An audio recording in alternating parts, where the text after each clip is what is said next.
직류 회로에서 키르호프의 법칙을 이용해서 전류를 구하는 문제를 풀어보겠습니다.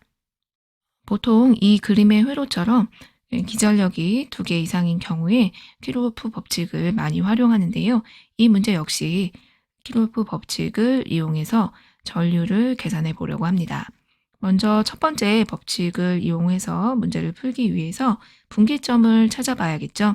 키르호프의 첫 번째 법칙은 전류의 법칙인데 분기점에서 사용할 수 있는 법칙입니다. 저는 그 분기점을 다음 지점을 선택하도록 하겠습니다. 또 이렇게 분기점을 선택하고 난 이후에는 각각의 회로에 흐르는 전류를 결정해 주면 되는데요. 여러분들이 임의로 설정을 해주시면 되겠죠. 저는 I1, I2, I3를 다음과 같은 방향으로 정해 보겠습니다. 이렇게 전류를 표시하고 나면 첫 번째 법칙인 전류의 법칙을 사용할 수 있게 되는데요. 전류의 법칙에 의해서 저는 들어오는 거를 플러스, 나가는 거를 마이너스로 정하겠다라고 생각을 해보고 식을 세워보면 I1 플러스 I2 그리고 분기점에서 나가는 I3를 마이너스를 선택해서 다음과 같은 식을 하나 설정할 수 있습니다.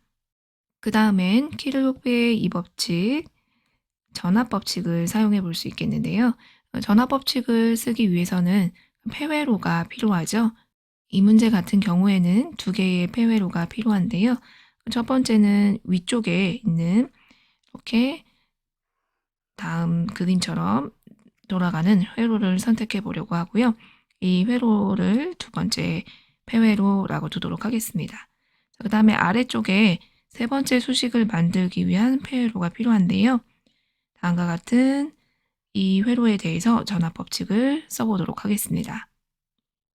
자, 그럼 두 번째 회로에 대해서 써볼 건데 저는 기전력부터 써보도록 하겠습니다. 자, 그림에서 이 20V 이 부분부터 시작을 해서 쭉 전압이 높고 낮아지는 부분을 표시해 보려고 하는데요. 먼저 제가 이번에 폐회로를 돌리는 방향을 시계의 방향으로 정했죠. 즉 20V를 지나갈 때 다음과 같은 방향으로 지나가게 되는 거죠. 따라서 마이너스 쪽에서 플러스 쪽으로 폐회로를 돌리고 있기 때문에 부호는 플러스 20이 될 겁니다.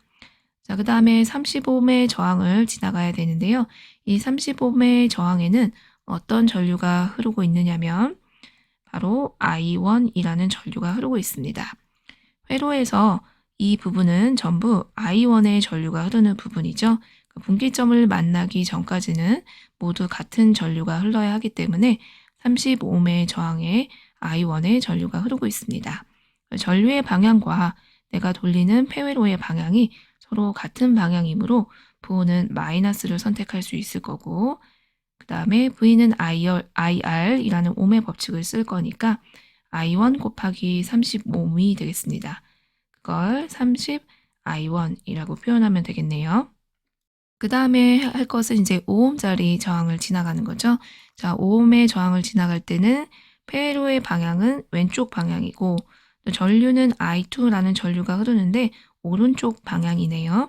따라서 전류의 방향과 폐회로에 돌아가는 방향이 반대 방향이므로 플러스를 선택해 주면 되겠습니다.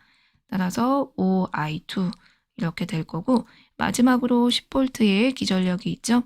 자, 기전력은 폐로 돌리는 방향이 이렇게 지금 왼쪽 방향이기 때문에 긴 쪽에서 짧은 쪽으로 지나가고 있습니다.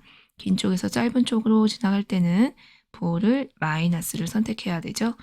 따라서 식은 다음과 같이 될 거고 조금 간단하게 정리를 해보면 식을 5로 나누어서 I1부터 써보면 마이너스 6I1 플러스 I2 플러스 20 마이너스 10이니까 10인데 5로 나누었으니까 2는 0이라는 두 번째 식을 얻을 수 있게 됩니다. 식이 하나 더 있어야 되겠죠.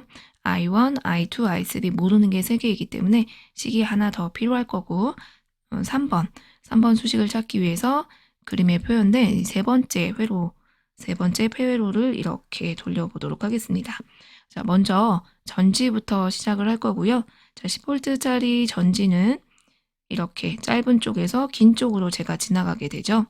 따라서 부호는 플러스 10, 플러스를 선택하면 되고 10V니까 플러스 10 이렇게 쓰면 되겠네요.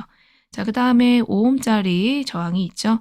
I2의 전류가 흐르는 5ohm짜리 저항의 경우에는 폐회로를 돌리는 방향과 전류의 방향이 같으므로 마이너스 5I2를 선택할 수 있겠습니다. 그 다음에 남은 것은 25ohm의 저항이죠. 자, 이 저항의 폐회로를 돌리는 방향은 왼쪽 방향일 거고, 그 다음에 전류는 어떤 전류가 흐르나요? I3라는 전류가 흐르겠죠. 따라서 25ohm짜리 저항에는 I3 전류가 흐르고 폐회로 돌리는 방향과 전류의 방향이 같으므로 부호는 마이너스 20 I3 이렇게 선택할 수 있겠습니다. 이것도 조금 간단하게 정리를 해보면 I2 플러스 4I3 마이너스 2는 0 이렇게 정리될 수 있겠네요. 결과적으로 3개의 연립 방정식을 풀어주는 거죠. 모르는 값은 I1, I2, I3 이렇게 3개의 값이 되는 거고 이 식 3개를 조합해서 각각의 값을 계산해 주면 되겠습니다. 계산을 해보면 I1 값은 17분의 6A가 되고요. 또 I2 값은 17분의 2A가 됩니다. 또 I3는 17분의 8A 이런 결과를 얻을 수 있는데요. 부호는 전부 플러스가 나왔기 때문에 제가 임의로 전류의 법칙을 쓸 때 설정한 전류의 방향 I1, I2, I3의 방향이 실제 회로의 전류의 방향과 같다라는 것을 알 수 있겠습니다. 자, 그럼 문제에서 저항 첫 번째 문제, 저항 30ohm에 흐르는 전류를 구하여라 라고 했는데요. 30ohm에는 어떤 전류가 흐르고 있나요? 30ohm에는 I1의 전류가 흐르고 있었죠. 따라서 첫 번째 문제의 답은 17분의 6A가 될 거고, 자, 두 번째 문제, 저항 20ohm의 양단의 전이차를 구하여라 라고 했습니다. 10ohm에는 그럼 어떤 전류가 흐르나요? I3라는 전류가 흐르고 있었죠. 양단의 전이차를 물어보고 있으니까 델타 V는 I3 곱하기 20ohm의 저항 이렇게 계산해 주면 되겠죠. 자, I3가 얼마냐면 17분의 8A였습니다. 17분의 8 곱하기 20 이렇게 계산할 수 있겠네요. 따라서 20ohm 양단의 전이차는 17분의 160V가 됩니다. 이렇게 해서 킬로프 법칙을 활용해서 전류와 전이차 등을 계산해 보았습니다.